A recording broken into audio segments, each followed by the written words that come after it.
Hello everyone, welcome back to IGNOU exams. आज मैं आपको इग्नो के कोर्स BE-VAE 181 एनवायरमेंटल स्टडीज़ करवाऊंगी। इस बुक में देखिए टोटल 4 ब्लॉक्स आपको दे रखे हैं, जिसका फर्स्ट ब्लॉक मैंने करवा दिया है। इसके फर्स्ट ब्लॉक में 3 यूनिट्स थी, वो तीनों यूनिट्स मैंने करवा दी है।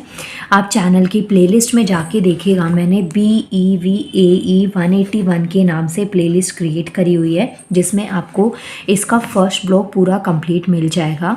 आज हम इसका सेकंड ब्लॉक करेंगे और सेकंड ब्लॉक की फर्स्ट यूनिट मैं स्टार्ट करवाऊंगी। अभी तक एक भी रिकॉर्डिंग नहीं करी है इसकी मैंने। आज इसकी ये फर्स्ट वीडियो है जिसमें हम इसका जो सेकंड ब्लॉक है ना, नेचुरल रिसोर्सेज, इसकी यूनिट 4 करेंगे, लैंड एंड वाटर रिसोर्सेज। सो चलिए स्टार्ट करते हैं वीडियो को। यहाँ पे देखिए आप, यहाँ पे आपको जो टर्मिनल क्वेश्चंस दे रखे हैं ना, ये 3 क्वेश्चंस दे रखे हैं और टर्मिनल क्वेश्चंस मेरे हिसाब से बहुत इनफ है अगर आप इस बुक की प्रिपरेशन करते हैं तो, क्योंकि ऑलमोस्ट टॉपिक्स उन टर्मिनल क्वेश्चंस में कंप्लीट हो जाएंगे। तो पहले सबके हर एक यूनिट के लास्ट के टर्मिनल क्वेश्चंस करिए। कहीं पे आपको 3, कहीं पे 4 ऐसे क्वेश्चंस दे रखे हैं और वो क्वेश्चंस आपके टाइम पे कंप्लीट हो जाएं और आपके एग्ज़ाम में टाइम हो तो आप एक बार बुक की सिंगल गो में रीडिंग कर लीजिएगा, क्योंकि बुक ईजी है। ऑलमोस्ट हमारी जो बेसिक स्टडीज़ होती हैं उससे रिलेशन में ही है ये, तो आपको चीज़ें ज़्यादा समझने में भी दिक्कत नहीं आएगी। सो चलिए स्टार्ट करते हैं। ये 3 क्वेश्चंस आज की इस वीडियो में मैं आपको करवाऊंगी। फर्स्ट क्वेश्चन आता है, What are renewable and renewable resources, non-renewable resources, explain with the help of example। तो renewable और non-renewable resources कौन से होते हैं, आपको इसको एग्जाम्पल के साथ में एक्सप्लेन करना है। अच्छा, एक चीज़ और गाइस, अगर आप में से कोई हिंदी मीडियम का स्टूडेंट है, उसको ये चीज़ें पढ़ने में दिक्कत होती है, तो आप ना क्वेश्चंस को एक बार हिंदी में देख लिया कीजिए कि जैसे रेन्यूएबल को, नॉन रेन्यूएबल को हिंदी में क्या कहते हैं। बाकी जो मैं एक्सप्लेन करती हूँ ना, तो वो हिंदी में ही एक्सप्लेनेशन होती है, तो आप आंसर्स को अपने आप लिख सकते हैं। और कॉलेज लेवल पर ऐसा तो कोई भी आप में से नहीं होगा जो वर्ड टू वर्ड चीज़ों को लर्न करता होगा। अगर आपको चीज़ें समझ आ जाती हैं तो आप ईजिली इसको लिख पाएंगे। सो ऐसा प्लीज़ मत बोलिएगा कि हिंदी के लिए मैं अलग से रिकॉर्ड कर दूँ। 2 वजह है, ना तो मुझे इतना इसका पता है और ना मेरे पास इसका कोई ऐसा स्टडी मटेरियल है, और ना इतना टाइम है कि पहले इस बुक को मैं पूरा इंग्लिश के लिए रिकॉर्ड करूं और फिर हिंदी के लिए। तो थोड़ा बहुत आप एडजस्ट कर लीजिए, थोड़ा सा मैं कर लूँगी। क्वेश्चंस मुझसे जितने मैक्स टू मैक्स होंगे आपके लिए इंपॉर्टेंट क्वेश्चंस फिल्टर आउट, वो मैं आपको दे दूँगी। चलिए ज़्यादा नहीं बात करते हैं, क्वेश्चन स्टार्ट करते हैं। What are renewable and non renewable resources, explain with the help of example. Page number मैंने यहाँ पे लिख दिया है, पेज नंबर 66 पे आपको इसका आंसर मिलेगा। सो लिखते हैं पेज नंबर 66, ये रहा। देखिए, जैसे कि कुछ जो रिसोर्सेज होते हैं, वेट अ मिनट, यहाँ पे देखते हैं कुछ जो ऐसे नेचुरल रिसोर्सेज होते हैं ना, बेसिकली जो नेचुरल रिसोर्सेज हैं इसको 2 पार्ट्स में डिवाइड किया गया है। एक होते हैं हमारे रेन्यूएबल रिसोर्सेज और एक होता है नॉन रेन्यूएबल। नाम से ही समझ में आ रहा है, रेन्यूएबल रिसोर्सेज वो रिसोर्सेज होते हैं जिसको अगर वो एक बार ख़त्म हो जाते हैं तो हम उसको रीजनरेट कर सकते हैं। रीजनरेट का मतलब होता है हम उसको दोबारा से बना सकते हैं, उन्हें हम रेन्यूएबल रिसोर्सेज कहते हैं। जैसे कि forest, pastures, wild life, aquatic life, ये कुछ एग्जाम्पल होते हैं रेन्यूएबल रिसोर्सेज के। लेकिन आज का जैसा टाइम चल रहा है ना, कि हम फॉरेस्ट को काट तो रहे हैं इंडस्ट्री पर्पस से, लेकिन दोबारा से हम पेड़ उगाने का सोच नहीं रहे हैं, तो इस वजह से ये भी नॉन रेन्यूएबल में कन्वर्ट हो रहे हैं। मतलब ये चीज़ें ख़त्म होती जा रही है। निम्नीकरण और जैव निम्नीकरण अगर आपने कभी सुना है ना, तो वो इसी में आते हैं। तो इसके अलावा वाइल्ड लाइफ हो गया, एक्वेटिक लाइफ हो गया। आप ना एक जगह पे जो चीज़ को हम यूज़ करते हैं ना, वो चीज़ को दोबारा हम लगाते ही नहीं है। अब आपको मानिए ज़मीन चाहिए, आपने पेड़ों को काट दिया, लेकिन वो पेड़ आपको कहीं और भी तो लगाने चाहिए ना, वो चीज़ हम नहीं करते हैं, जिसकी वजह से जो हमारे रेन्यूएबल रिसोर्सेज हैं ना, वो भी धीरे धीरे क्या हो रहे हैं, ख़त्म हो रहे हैं। तो बस इतना याद रख लेना, रेन्यूएबल वर्ड को रीजनरेट से याद रख लेना, जिसको आप दोबारा से बना सकते हैं, वो हमारे रेन्यूएबल रिसोर्सेज होते हैं। इसमें एग्जांपल्स आपको दे दिए। इवन जो वाटर है ना, वाटर भी एक रेन्यूएबल सोर्स है, क्योंकि ये रिसाइकिल होता है। आपको पता है ना, जो पानी होता है इवेपोरेशन होता है, भाप बन के उड़ता है, उसके बाद में क्लाउड फॉर्मेशन होती है, क्लाउड फॉर्मेशन से दोबारा से बारिश होती है तो पानी बनता है। तो ऐसे क्या है, वाटर साइकिल चलती रहती है। वाटर साइकिल इस बुक में आपको डिटेल में भी दे रखी है, नहीं तो जूनियर क्लासेस में भी आप इसको पढ़ते हुए आए होंगे। तो ये हो गए हमारे रेन्यूएबल रिसोर्सेज, आपको एग्जाम्पल के साथ में याद रखने हैं। इसके अलावा कुछ ऐसे मिनरल्स फॉसिल फ्यूल्स होते हैं, जिनको फॉसिल फ्यूल्स मतलब जो ईंधन के रूप में आप इसको यूज़ करते हैं, जो एक बार अगर आपने यूज़ कर लिए ना या एक बार आपके ख़त्म हो गए तो वो दोबारा से रीजनरेट नहीं हो सकते, उसको आप दोबारा नहीं बना सकते। और अगर उनको बनाया भी जाता है तो कई कई साल उसमें लग जाते हैं बनाने में, तो वो हमारे नॉन रेन्यूएबल रिसोर्सेज में आते हैं। फॉर एग्ज़ाम्पल पेट्रोलियम हो गया, जैसे आपने एग्जाम्पल भी सुना होगा कि पेट्रोल एक बार ख़त्म होता है ना, उसको दोबारा बनने में बहुत टाइम लग जाता है, बहुत मिलियंस ऑफ ईयर्स उसको टाइम लग जाता है, क्योंकि ये एक स्लो प्रोसेस होता है। तो ये जो होते हैं ये हमारे होते हैं नॉन रेन्यूएबल रिसोर्सेज। तो ये चीज़ आपको समझ में आई होगी। इसको दो पार्ट्स में डिवाइड किया गया है, एक आता है हमारा रेन्यूएबल और एक आता है नॉन रेन्यूएबल। रेन्यूएबल रिसोर्सेज वो जिसको आप दोबारा बना सकते हैं, और नॉन रेन्यूएबल वो जिसको आप दोबारा नहीं बना सकते, या जिनके बनने में कई कई वर्षों का, कई कई मिलियंस ऑफ ईयर्स का टाइम जिनको बनने में लगा था। तो इस वजह से हम उसको दोबारा यूज़ नहीं कर सकते, एक बार ख़त्म हो गए तो वो हमारे आते हैं नॉन रेन्यूएबल रिसोर्सेज के अंदर। तो ये हो गया आपका first question, question number 1। Second देखिए, यहाँ पे क्वेश्चन नंबर 2 आपको दे रखा है, discuss the various ways of water conservation. जो वाटर है ना उसको कंजर्व करना बहुत ज़रूरी है। अपने अर्थ की जो सरफेस है ना उसको जब हम देखते हैं तो हमें ये चीज़ तो समझ में आती है कि जो पानी है ना वो अर्थ पे मोस्टली पानी और ग्रीनरी आपको दिखता है, लेकिन वो सारा जो पानी होता है वो यूजेबल नहीं होता। हम उस सारे पानी को पी नहीं सकते, उस सारे पानी को हम अपनी डेली बेसिस की जो नीड्स होती हैं, बेसिक नीड्स होती हैं, उनको पूरा करने के लिए हम उस सारे पानी को यूज़ नहीं कर सकते। तो इस वजह से होता क्या है, जो पानी है ना वो मोस्टली सलाइन वाटर है, मतलब जिसके अंदर नमक मिला हुआ है, तो उस पानी का आप यूज़ नहीं कर सकते। तो यहाँ पे यही चीज़ें बोली गई हैं कि जो वाटर है ना उसका कंजर्वेशन हम कैसे कर सकते हैं। ये हो गया हमारा क्वेश्चन नंबर 2। क्वेश्चन नंबर 2 का आंसर मिलेगा पेज नंबर 76, 77 एंड 78 पर। चलें स्टार्ट करते हैं 76। देखिए ये रहा हमारे पास में कंजर्वेशन और मैनेजमेंट ऑफ वाटर रिसोर्सेज। यहाँ पे आपको दो तरीके से बता रखा है कि जो वाटर है उसका कंजर्वेशन हम कैसे कर सकते हैं और उसको मैनेज कैसे किया जा सकता है। तो देखिए यहाँ पे पहले थोड़ा बहुत ना इंट्रोडक्शन दे रखा है कि जो वाटर है ना वो हमारे लिए बहुत इंपॉर्टेंट है, लेकिन उसकी सैक्रिसिटी होने लग गई है, मतलब कि पानी की जो ज़रूरत है ना वो पूरी नहीं हो पाती है। पानी की ज़रूरत पूरी ना होने पाने के दो तरीके होते हैं, जैसे कि आपको जो पानी है ना वो क्वालिटी वाइज अच्छा ना मिले और इनसफिशिएंट क्वांटिटी मिले। मतलब कि अगर मानिए आपको ना 2 ग्लास पानी पीना है लेकिन आपको मिल रहा है हाफ ग्लास या 1 ग्लास पानी मिल रहा है, तो जो कमी रह गई ना पानी की, तो इसका मतलब भी क्या है कि वाटर की सैक्रिसिटी हो गई है, आपको पूरा प्रॉपर पानी नहीं मिला जितनी आपको ज़रूरत थी। एक तो ये वजह होती है। दूसरा तरीका क्या है, मानिए जो आपको पानी मिल रहा है ना वो पानी गंदा है, आप उसको बॉईल कर रहे हैं, फ़िल्टर कर रहे हैं, लेकिन फिर भी वो आपके पीने लायक नहीं बना, उसको आपने नहाने में या आपकी जो डेली काम की जो एक्टिविटीज़ होती हैं उनको करने में पूरा किया। तो यहाँ पे क्वालिटी भी देखनी पड़ती है और एक क्वांटिटी भी आप जब देखते हैं तो इन दोनों ही चीज़ों में जब आपको कमी देखने को मिलेगी, इसका मतलब वो चीज़ क्या है, हमारे पास सैक्रिसिटी है, उसकी कमी है। तो वाटर की जो सैक्रिसिटी है ना वो उसको ऐसे डिफाइन किया जाता है कि जो पुअर क्वालिटी हो, मतलब पानी पीने वाला ज़्यादा अच्छा नहीं है और जो क्वांटिटी है वो भी इनसफिशिएंट है। तो इससे हम बता सकते हैं कि जो पानी है ना उसकी धीरे धीरे क्या हो रही है, कमी हो रही है। यहाँ पे एक आपको डेटा दे रखा है, चाहे तो आप इसको आंसर में यूज़ कर लीजिएगा, चाहे तो मत करिएगा। मैं सिर्फ आपको एक बेसिक इंट्रोडक्शन दे रही हूँ कि इन की पॉइंट्स का यूज़ आप अपने आंसर को अच्छा बनाने के लिए कर सकते हैं। इतना समझ में आता है आपको। इसके बाद में नेक्स्ट देखिए, जैसे जैसे ना पॉपुलेशन इंक्रीज़ हो रही है, इकोनॉमिक डेवलपमेंट हो रहा है, तो उस वजह से क्या होता है, जो पानी है ना उसकी ज़रूरत उतनी ज़्यादा बढ़ गई है। जैसे कि मानिए ये एक बिल्डिंग है, इस बिल्डिंग में ना पहले रहते थे एक फैमिली या चलो 2 फैमिली, कम लेते हैं, 2 फैमिलीज़ रहती थी, तो जो पानी है ना वो उनके लिए आ रहा था, तो 2 फैमिलीज़ में यूज़ हो रहा था। मानिए कि 2 वाटर टैंक है, तो इन 2 फैमिलीज़ को एक एक मिल रहा था। लेकिन जैसे जैसे फैमिलीज़ बढ़ने लगी, बिल्डिंग्स के अमाउंट बढ़ने लगे, तो उससे क्या है, जब हमारे पास में इंडस्ट्रीज़ बढ़ती हैं, बिल्डिंग्स बढ़ेंगी, तो उसमें क्या है, उनकी साफ़ सफाई के लिए आपको पानी की ज़रूरत पड़ेगी, तो उतना ही अमाउंट पानी का एक्स्ट्रा चाहिए होगा। जैसे जैसे इंफ्रास्ट्रक्चर बढ़ेगा, जो पॉपुलेशन है ना वो ऑटोमेटिकली बढ़ने लग जाती है। पॉपुलेशन बढ़ेगी तो जो नीड्स होती है, जहाँ पे पहले 1 बाल्टी पानी से काम चला था, वहाँ पे अब 4 से 5 बाल्टीज़ यूज़ हो रही हैं पानी की। तो उससे क्या है, पानी की कमी कहीं ना कहीं आपको देखने को मिलेगी। तो ये दो मेन वजह हैं जिससे पानी की कमी हो रही है। पहला तो जो पॉपुलेशन है वो इंक्रीज़ हो रही है, सेकंड जो है वो इकोनॉमिक जो डेवलपमेंट है ना वो बहुत ज़्यादा लेवल पे हो रहा है। इकोनॉमी जनरेट होती है हमारी इंडस्ट्रीज़, मॉन्यूमेंट्स वगैरह, इन सब चीज़ों से हम ना टूरिस्ट को अट्रैक्ट करते हैं। तो उसके लिए हाइजीन चाहिए, हाइजीन के लिए हमें साफ़ सफाई चाहिए, और साफ़ सफाई के लिए पानी की ज़रूरत बहुत ज़्यादा बढ़ जाती है। तो ये पॉइंट्स आप यहाँ पे आंसर में लिख सकते हैं।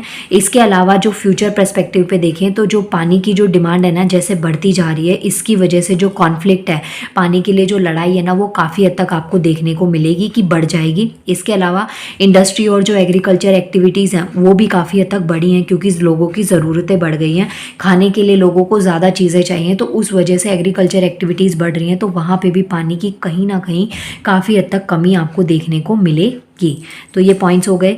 इसके अलावा जो वाटर रिसोर्सेज है ना उनका जो मैनेजमेंट अगर वो अच्छे तरीके से हो जाए तो जो पानी की सप्लाई है ना वो गुड क्वालिटी ऑफ वाटर आपको मिलने लग जाएगा, लेकिन इनका मैनेजमेंट अच्छे तरीके से नहीं हो पाता है। तो अगर हम इन वर्ड्स को देखें, मतलब कि जो एफर्ट्स है ना वो कैसे होने चाहिए कि जो वाटर है ना वो राइट क्वालिटी का अवेलेबल होना चाहिए हर तरीके के यूज़ के लिए। मतलब कि जैसा आप पीने के लिए आपको काफ़ी ज़्यादा साफ़ पानी चाहिए, अगर आपकी डेली बेसिस के यूज़ के लिए पानी चाहिए तो वो भी काफ़ी साफ़ चाहिए। ऐसा थोड़ी ना है कि आपको नहाना है तो आप नाले के पानी से नहा लेंगे, तो उसमें भी तो आपको क्वालिटी चाहिए कि नहीं चाहिए। तो यही चीज़ें हैं। इसके अलावा या तो नो मिसयूज़ हो या जो वेस्टेज होता है वाटर का वो कम से कम हम लोग करें। अननेसेसरी जो पानी है ना उसको अगर हम बचा लेंगे, जो वेस्ट हो जा रहा है पानी उसको अगर हम बचा लेंगे ना तो हमें काफ़ी हद तक दिक्कतें कम फेस करने को मिलेगी। इसके अलावा जो वाटर मैनेजमेंट है ना इसमें मेन पार्ट जो आता है वो हमारा ग्राउंड वाटर का भी आता है, कि ग्राउंड वाटर भी जो है ना वो काफ़ी हद तक ख़त्म हो रहा है, लोग उसको यूज़ करे जा रहे हैं, ख़त्म करे जा रहे हैं। तो जो रिचार्जिंग है ना ग्राउंड वाटर की वो मोस्ट इंपॉर्टेंट एस्पेक्ट है हमारा वाटर मैनेजमेंट में, कि जो जो ग्राउंड वाटर है ना उसको हम ज़्यादा से ज़्यादा स्टोर कर पाएँ और उसको यूज़ कम से कम करें। आपको एक चीज़ पता होगा कि ना जो ग्राउंड वाटर है वो इतना ज़्यादा यूज़ हो गया कि पानी इतनी गहराई में चला गया है कि ईजिली वो पानी मिलता भी नहीं है। आपको समझ में आती होंगी ये चीज़ें, जैसे माउंटेन्स हो गए, हिल्स हो गए, जो वाटर शेड्स होते हैं उनको जो वेजिटेशन से कवर्ड होते हैं तो वहाँ पे पानी उनको ज़्यादा चाहिए। तो उनमें जहाँ पे पानी की ज़रूरत है वहाँ पे पानी यूज़ करने के साथ साथ अगर हम उसके वाटर के कंजर्वेशन की भी सोचें कि उस पानी को वहाँ पे कैसे बचाया जा सकता है, तो कहीं ना कहीं हम जो पानी की जो सेक्रेसिटी आपको कहीं देखने को मिल रही है या मोस्टली एरियाज़ में जो पानी की सेक्रेसिटी आपको देखने को मिल रही है उससे हम अपने आप को और अपनी फ्यूचर की जो जनरेशन है ना उनको प्रोटेक्ट कर सकते हैं, उनके लिए भी हम पानी को बचा सकते हैं। अब अगर बात करें अर्बन और रूरल एरियाज़ की, जो स्ट्रॉन्ग वाटर है, डोमेस्टिक ड्रेनेजेस है ना जैसे पिट्स, ट्रेंचेस और एनी डिप्रेशंस, इन सब का यूज़ किया जाता है। बट यहाँ पे हम लोग ना फ़िल्टर का यूज़ कर सकते हैं अंडरग्राउंड फ्लड के लिए। मतलब वो जो पानी है ना उसको जो हम अननेसेसरी बहा देते हैं उस पानी को हम बचा सकते हैं। जैसे कि कहीं पे आपने गड्ढा खोद दिया, अर्बन एरियाज़ में तो पॉसिबल इतना नहीं होता है, रूरल एरियाज़ में ऐसा होता है कि आपने वहाँ पे पानी के लिए गड्ढा बना दिया, बारिश हुई, पानी वहाँ पे स्टोर हो गया। अर्बन एरियाज़ में भी आप कर सकते हैं। तो अब देखिए माने कोई दिल्ली में रहता है तो हरियाणा तो जाएगा नहीं पानी लेने के लिए, तो हमें जहाँ पे हमारी नीड होती है ना तो उस अकॉर्डिंग हम लोग अपनी पानी की जैसे ज़रूरत बढ़ रही है तो उस अकॉर्डिंग अगर हम अपना थोड़ा बहुत भी सोचना स्टार्ट कर दें तो जो पानी की जो सेक्रेसिटी है ना वो काफ़ी हद तक ख़त्म हो जाएगी। इसके अलावा जो प्रॉपर ट्रीटमेंट होता है डोमेस्टिक और जो म्यूनसिपल वेस्ट वाटर होता है वो करा जा सकता है। मतलब कि जो डोमेस्टिक वेस्ट है या जो म्यूनसिपल वेस्ट होता है, जो वाटर वेस्ट जा रहा है या फिर पानी में हम ऐसी चीज़ें डालते हैं जिसकी वजह से पानी पीने लायक नहीं रहता, वो एक तरीके से वेस्ट में कन्वर्ट हो जाता है, तो उससे हम हटा सकते हैं, उससे हम उस पानी को बचा सकते हैं। इसके अलावा यहाँ पे कुछ आपको ट्रीटमेंट दे रखे हैं वेस्ट वाटर इनमें क्या क्या उसको प्रोटेक्ट करने के, जैसे जो पॉल्यूटेंट्स है ना, जो हमारे पास पॉल्यूशन फैलाने वाली चीज़ें होती हैं जैसे केमिकल वेस्ट, इंडस्ट्रियल वेस्ट, उसको हम पानी में जाने से रोक सकते हैं, तो वो पानी काफ़ी हद तक साफ रहेगा। जर्म्स है, टॉक्सिक एलिमेंट्स हैं जो कि हमारे लिए और हमारी हेल्थ के लिए बहुत हार्मफुल होते हैं, उनसे हम इनको पानी को साफ़ सुथरा रख सकते हैं। क्योंकि आप खुद से सोचिए, जैसे अगर किसी पानी में ना टॉक्सिक एलिमेंट्स हैं तो आप तो ह्यूमन बॉडी है, आप में तो दिमाग होता है, इंसानों में दिमाग होता है, तो वो तो उनको पता है कि क्या चीज़ उनके लिए अच्छी और क्या चीज़ बुरी है। लेकिन जो एनिमल्स होते हैं वो सोच नहीं पाते, तो वो उस पानी का कंज्यूम करते हैं और उसकी वजह से उनको काफ़ी हेल्थ रिलेटेड प्रॉब्लम्स देखने को मिलती हैं। अगर वो इन्वायरमेंट में रह जाते हैं तो बाकी लोगों को दिक्कत होती है, और अगर वो उनकी डेथ हो जाती है तो भी जो वल्चर्स हैं या जो एनिमल्स उनको खाते हैं तो उनको प्रॉब्लम्स फेस करनी पड़ती हैं। चले, ये चीज़ आपको समझ में आ गई कि हमको पानी को इन सब चीज़ों से बचाना चाहिए। इसके अलावा यहाँ पे आता है desalination of sea water, reducing over consumption और वेस्ट वाटर। यहाँ पे 3 पार्ट्स में इसको डिवाइड किया गया है। सबसे पहला जो मेथड है ना वो अच्छा है, काफ़ी इंपॉर्टेंट है कि मैंने आपको बताया जैसे जो हमारी अर्थ है ना उसमें ऑलमोस्ट आपको एरिया कैसा दिखता है, पानी का दिखता है, लेकिन वो सारा पानी हम लोग यूज़ नहीं करते। उसमें मोस्टली जो पानी है ना वो कैसा होता है, सी वाटर होता है, समुद्र का पानी होता है, उसमें नमक होता है, बहुत ज़्यादा अमाउंट में उसमें नमक होता है। तो जो वाटर है ना उससे उस नमक को हटा दिया जाए तो हम उस पानी को क्या कर सकते हैं, यूज़ कर सकते हैं। तो जो फर्स्ट प्रोसेस आपको बता रखा है वाटर कंजर्वेशन में, यही बता रखा है कि डिसैलिनेशन ऑफ सी वाटर आप कर सकते हैं। कैसे? सोलर एनर्जी का यूज़ करके जो सी वाटर है उसको डिस्टिल किया जाता है, जिसमें जो फ्रेश वाटर हो गया, जिससे मतलब कि आपने उसमें से जो सॉल्ट है उसके अमाउंट को निकाल दिया तो आपको क्या मिलेगा, फ्रेश वाटर और गुड क्वालिटी ऑफ वाटर आपको मिलेगा, जिसको आप बहुत बार फिल्टर करते हैं तो वो पीने लायक भी बन जाएगा। और ज़्यादा बार अगर आपने उसको फिल्टर भी नहीं किया तो भी आपकी जो डेली बेसिस की एक्टिविटीज़ होती हैं उसमें आप उस पानी को यूज़ कर सकते हैं। अब यहाँ पे आपको बता रखा है कि ये आपको ना स्टेट्स का भी एग्जांपल दे रखा है कि जो डिसैलिनेशन ऑफ सी वाटर है ना वो कहाँ पे, कौन सी कंट्रीज़ में या कुछ ऐसे प्लेसेस में इसका यूज़ किया गया है। जैसे गुजरात के भावनगर में और चूरू, जो राजस्थान का जो चूरू एरिया है जहाँ पे ऑलरेडी पानी की बड़ी कमी रहती है, तो वहाँ पे ऐसे प्रोसेसेस को स्टार्ट कर दिया गया है। ये डायग्राम यूज़ कर सकते हैं, अगर आपके अंदर का एक कलाकार जागता है ना तो आप इस डायग्राम का यूज़ कर सकते हैं। कैसे यहाँ पे सोलर पैनल्स लगा रखे हैं, देखिए ये पानी के लिए स्टोरेज हो गया, यहाँ पे सनरेज पड़ रही है तो ये क्या है, सोलर पैनल्स है, ठीक है। तो इससे क्या हो रहा है, वेपराइजेशन हो रहा है। अब इसमें से यहाँ से जो डिस्टिल वाटर है ना वो क्या हो रहा है, बाहर निकलता जा रहा है। तो ये चीज़ें आपको यहाँ पे एक प्रोसेस बता रखा है कि डिसैलिनेशन जो सी वाटर का है वो सोलर एनर्जी का यूज़ करके आप कैसे कर सकते हैं। तो ये आपको ये आंसर में ये डायग्राम बना लेना है अगर आप बना सकते हैं तो, और अगर आप नहीं भी बना सकते तो इतना आप लिख दीजिएगा, उससे भी आपको मार्क्स मिल जाएंगे। सेकंड आता है हमारे पास पॉइंट रिड्यूसिंग ओवर कंजप्शन, मतलब कि जहाँ पे आपको ज़रूरत नहीं है उस पानी को आप यूज़ करने से बचा सकते हैं। जहाँ ज़रूरत नहीं है ना, ये चीज़ आपने सुना होगा, जैसे कि आप ब्रश कर रहे हैं तो आपका जो टैप वाटर है उसको आप बंद कर सकते हैं, या आप सफाई करते करते कहीं पे आपको कोई कॉल आती है या फिर आप किसी वजह से उस पानी का यूज़ नहीं कर पाते तो उस टाइम पे आप उस पानी को बंद कर सकते हैं, ताकि वो पानी जो है ना वो आपका यूज़ ना हो, मतलब वो वेस्ट ना जाए। या फिर जहाँ पे जो कंजप्शन है, मतलब कि अननेसेसरी, ऐसा नहीं आप दिन में 4-4 5-5 बार नहा रहे हैं, इससे बढ़िया आप एक बार नहा लीजिए। इवन नहाना जो होता है ना वो सही मायने में अगर देखा जाए तो 2 या 3 दिन में 1 दिन नहाना एकदम बेस्ट रहता है। हमारी बॉडी की जो मतलब जो सेंसिटिविटी लेवल होता है ना उस अकॉर्डिंग मैं बता रही हूँ, और ये साइंटिफिकली प्रूवन है, मतलब ऐसा कुछ नहीं कि हवा में बातें कर रही हूँ मैं, तो ये चीज़ है। और अभी तो विंटर्स का टाइम आ रहा है तो आप अपने अपने अकॉर्डिंग पानी को सेव कर सकते हैं, नहा के या कम नहा के। तो ये सोशल मैसेज है, वैसे इसको स्प्रेड कर दीजिएगा, वेल लिव इट। हाँ, तो सो यहाँ पे जो रिड्यूसिंग ओवर कंजप्शन है ना, मतलब जहाँ पे आप पानी का ओवर कंजप्शन कर रहे हैं, जहाँ ज़रूरत भी नहीं है वहाँ पे भी आप यूज़ कर रहे हैं, या आपके घर में कोई पाइप है, टैप है, वो लीक है, आप उसको ठीक नहीं करवा रहे कि हमारी कौन सी पॉकेट से जा रहा है पानी, बह रहा है, बहते जाने दे रहे हैं, तो उन चीज़ों को आप उससे आप जो वाटर है ना उसकी वेस्टेज को रोक सकते हैं। तो ये चीज़ आपको समझ में आ गई। इसके अलावा जो एक्सेसिव इरीगेशन है, मानिए एक फसल है, क्रॉप है, उसमें जितने पानी की ज़रूरत है उससे ज़्यादा पानी आप उस क्रॉप में दिए जा रहे हैं, जहाँ ज़रूरत भी नहीं है वहाँ पे भी उतना पानी आप बहाए जा रहे हैं, तो ये क्या है, एक्सेसिव इरीगेशन हो गया, अननेसेसरी आप पानी को वेस्ट कर रहे हैं। तो जब हम जो कंजप्शन है ना उसको रिड्यूस कर दें, या जहाँ पे ज़रूरत नहीं है वहाँ पे उस पानी को बंद करके भी हम वाटर को कंजर्व कर सकते हैं। थर्ड पॉइंट में आता है हमारा वेस्ट वाटर। वेस्ट वाटर में जो डोमेस्टिक और म्युनिसिपल वेस्ट होता है, जो कि ऑर्गेनिक न्यूट्रिएंट्स होते हैं वाटर में चले जाते हैं, उससे भी हम पानी को बचा सकते हैं। जर्म्स और जो पॉइजनस एलिमेंट्स हैं उनको हम पानी में जाने से रोक सकते हैं और पानी को हम डिजीज़ फ्री बना सकते हैं। और उस पानी का फिर हम यूज़ कर सकते हैं जैसे गार्डन्स में, फार्म्स में। तो वहाँ पे क्या है, पानी पिया नहीं जा रहा, वो प्लांट्स में जा रहा है, तो उनको पानी को हम वहाँ पे यूज़ कर सकते हैं। तो इससे भी क्या है, जो वाटर है ना वो काफ़ी हद तक सेव हो जाएगा, कंजर्व हो जाएगा। इसके अलावा जैसे यहाँ पे बता रखा है कि जो रिमूव कर सकते हैं जर्म्स और जो टॉक्सिक एलिमेंट्स होते हैं उनको हम अलग अलग मेथड्स की हेल्प से हम पानी को साफ़ सुथरा कर सकते हैं। कास्टिक सोडा हो गया, एलम फिटकरी, ये सब चीज़ें पानी में ऐड करके हम पानी को फिल्टर आउट कर सकते हैं और उस पानी का हम यूज़ कर सकते हैं। इसके अलावा जो ट्रीटमेंट होता है वाटर का, एप्रोप्रिएट डोजेज ऑफ क्लोरीन आपने दे दिया जिसको क्लोरीनेशन प्रोसेस कहते हैं। इसके अंदर क्या होता है कि जो हार्मफुल जर्म्स और बैक्टीरियाज होते हैं ना वो वाटर से किल कर दिए जाते हैं, मतलब उन जर्म्स को और बैक्टीरियाज को ना पानी से मार दिया जाता है। जो बैड बैक्टीरिया होते हैं, जो जर्म्स होते हैं जो हमारे पानी में यूज़फुल नहीं होते हैं। तो ये सब चीज़ें क्या है, आप वाटर कंजर्वेशन में यूज़ कर सकते हैं। आप याद रख लीजिएगा, यहाँ पे आपको इसका इंट्रोडक्शन दे रखा है। उसके बाद में वाटर कंजर्वेशन में आपको 3 तरीके बता रखे हैं, इन तीनों को आप डिटेल में एक्सप्लेन कर लेना।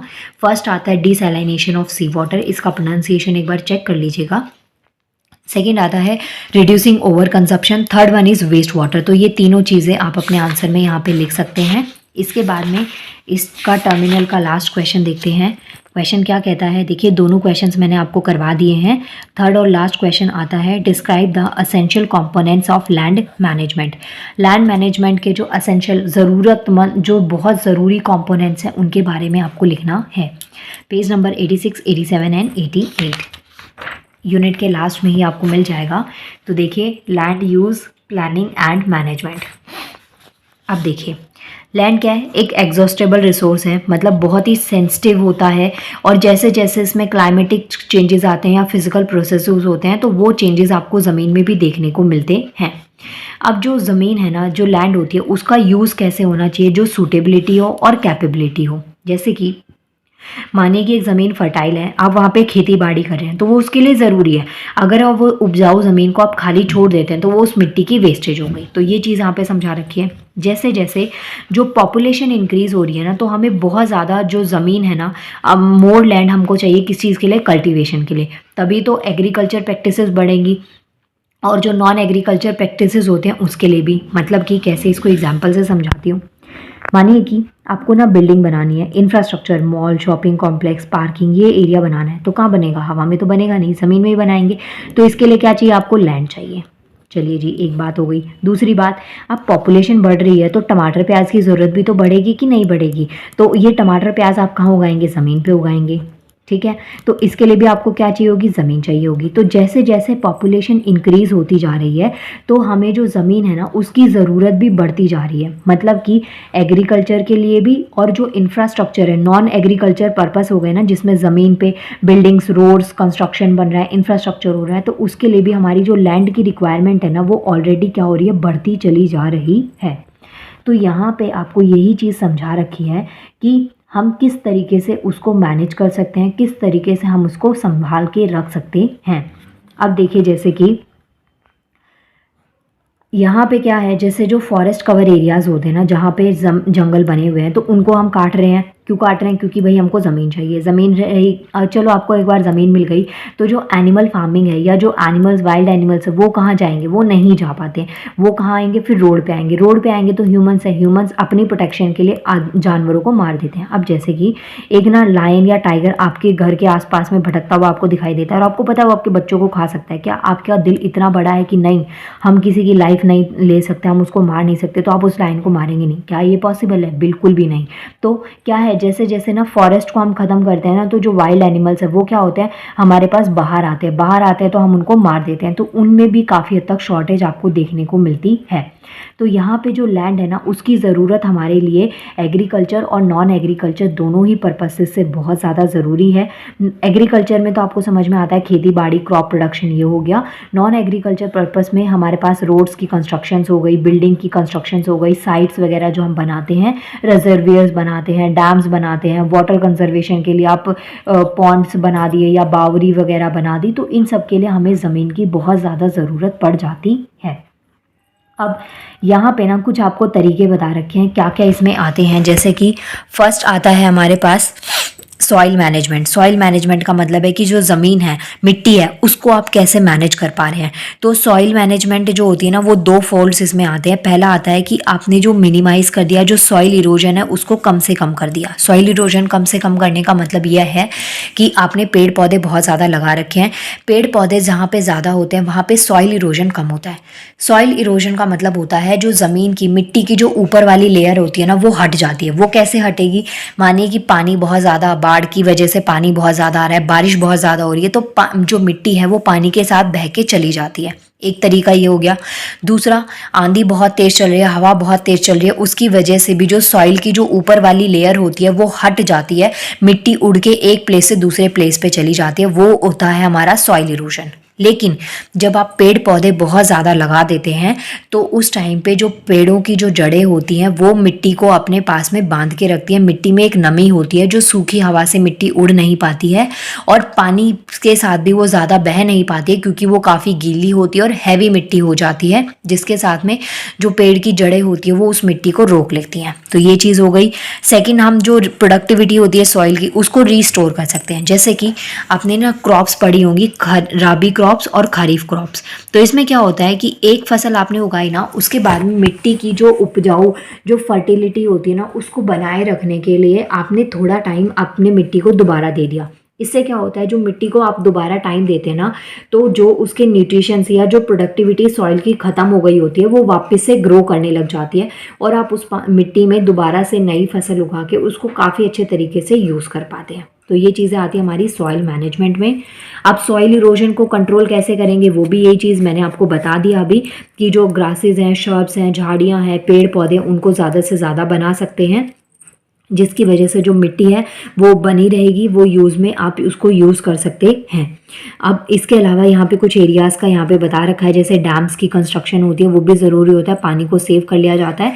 अगर कभी पानी नहीं है, बारिश नहीं अच्छे तरीके से हो रही है, तो जो इरीगेशन है ना, उसमें हम उस पानी को यूज़ कर सकें। इसके अलावा यहाँ पे जो बता रखा है आपको, जो ब्रॉड वॉल्स है ना, स्टोन के बना दिए गए हैं, कहाँ पे? महाराष्ट्र में, केरला में, आंध्र प्रदेश में, जिसकी वजह से जो सॉइल इरोजन है उसको कंट्रोल किया जाए। किससे? सी वेव से, या जो करंट्स होते हैं उससे, मतलब बाढ़ वगैरह से उसको बचाया जा सकता हो। तो ये कुछ आंसर्स आप अपने पॉइंट में, आंसर्स में ये पॉइंट ऐड ऑन कर सकते हैं। सॉइल जो लैंड यूज़ प्लानिंग और मैनेजमेंट है इसमें। इसके अलावा इसमें ड्रेनेज सिस्टम आता है, डैम्स वगैरह का बनाना आता है। तो ये सब इम्पॉर्टेंट पॉइंट्स इसमें आप यहाँ पे लिख सकते हैं। इसके बाद में नेक्स्ट और लास्ट पॉइंट आता है हमारे पास में, ट्रीटमेंट ऑफ सॉइल सिकनेस। अब मिट्टी भी बीमार होती है क्या? देखिए कैसी बातें कर रहे हैं ना ये, लेकिन ये बात सच है। मिट्टी बीमार होने का मतलब ये है कि आप ना एक ही ज़मीन पे बार बार खेती कर रहे हैं और उसको रेस्ट नहीं दिया, तो जो मिट्टी की जितनी भी न्यूट्रिशन लेवल होते हैं, फर्टिलिटी रेट होता है, वो ऑटोमेटिकली क्या होता है? कम हो जाता है। आप फसल उगाए जा रहे हैं, उसमें खाद नहीं डाल रहे हैं, तो उससे क्या है, प्रॉपर तरीके से आपने मिट्टी को, उसकी जो उपजाऊपन है ना, उसको बनाए नहीं रखा, जिसकी वजह से मिट्टी क्या हो गई? बीमार हो गई। मतलब कि उसमें जो प्रोडक्शन है ना वो क्या हो जाता है? कम हो जाता है। तो सॉइल सिकनेस किसकी वजह से होता है? जो ओवर यूज़ हो गया विदाउट रेस्ट, मतलब एक क्रॉप काटी दूसरी लगा दी, एक काटी दूसरी काटी लगा दी, तो इससे क्या है, उसने जो मिट्टी है ना उसने अपनी फर्टिलिटी को लूज़ कर दिया। या फिर आपने जो रोटेशन है ना वो अच्छे तरीके से नहीं किया, तो इसकी वजह से जो न्यूट्रिशंस है उनकी क्या हो गई? डेफिशिएंसी हो गई। तो इसकी वजह से जो मिट्टी है ना उसकी प्रोडक्टिविटी क्या हो जाती है? कम हो जाती है, और जो मिट्टी है वो क्या हो जाती है? सिकनेस उसमें आ जाती है। अब उसको आप कैसे प्रोटेक्ट कर सकते हैं? जो मिट्टी की सिकनेस है उसको कैसे कंट्रोल किया जा सकता है? तो देखिए, जहाँ पे जैसे जो पानी नॉन स्टॉप कहीं पे जाता है, लीकेज कैनल्स होते हैं, उनको हम बचा सकते हैं। जो मिट्टी है उसमें एक टाइम के बाद में, थोड़े टाइम बाद आप दूसरी फसल उगाएं, जिससे कि उसको एक वेरिएशंस मिले। इसके अलावा आप वाटर जो है ना उसको ध्यान रख सकते हैं कि काफ़ी ज़्यादा सॉल्टी वाटर भी उसमें नहीं जाना चाहिए, क्योंकि उससे भी मिट्टी के जो न्यूट्रिशन लेवल है वो ख़त्म हो जाते हैं। इसके अलावा थोड़े टाइम का रेस्ट दे के हमें दूसरी क्रॉप की प्रोडक्शन करनी चाहिए। तो ये पॉइंट्स आप अपने आंसर में ऐड ऑन कर सकते हैं। ये हो गया आपका आंसर पूरा कंप्लीट। तो चलिए देखते हैं एक बार। यहाँ पे देखिए, मैंने आपको 3 क्वेश्चंस करवा दिए हैं। फर्स्ट क्वेश्चन है, what are renewable and non renewable resources, explain with the help of example. Answer आपको मिलेगा पेज नंबर 66 पे। सेकेंड क्वेश्चन है, various ways of water conservation में कौन कौन से आते हैं? पेज नंबर 76, 77 और 78 पर। थर्ड और लास्ट क्वेश्चन आता है, describe the essential components of land management. Land management के असेंशियल कंपोनेंट्स आपको लिखने हैं, पेज नंबर 86, 87, 88। सो ये हो गया आपका यूनिट 4 पूरी कंप्लीट हो गई है। नेक्स्ट वीडियो में यूनिट 5 करेंगे। दिखा देती हूँ मैं यूनिट 5 क्या है, फॉरेस्ट रिसोर्सेज। अगर चैनल पे नए हैं चैनल को सब्सक्राइब कर लीजिए, अभी तक बेल आइकन को प्रेस नहीं किया है तो प्लीज़ कर लीजिए। दिसंबर में आप सबके एग्ज़ाम्स हैं और आप सबको मेरी ज़रूरत पड़ने वाली है। सो प्लीज़ चैनल को सब्सक्राइब करिएगा, वीडियोस को जितना मैक्स टू मैक्स हो सकता है उतना शेयर करिएगा। और आप अपने अभी तो खैर डेट शीट नहीं आई है प्रॉपरली, लेकिन जब आपके एग्ज़ाम्स होते हैं तो उस टाइम पे आप अपना सब्जेक्ट कोड एग्ज़ाम डेट के साथ में और मॉर्निंग इवनिंग शिफ्ट के साथ में डाल दीजिएगा, जिससे कि मैं आपकी और ज़्यादा से ज़्यादा हेल्प उस टाइम पर कर पाऊँ। नाउ मिलते हैं नेक्स्ट वीडियो में। Thank you so much.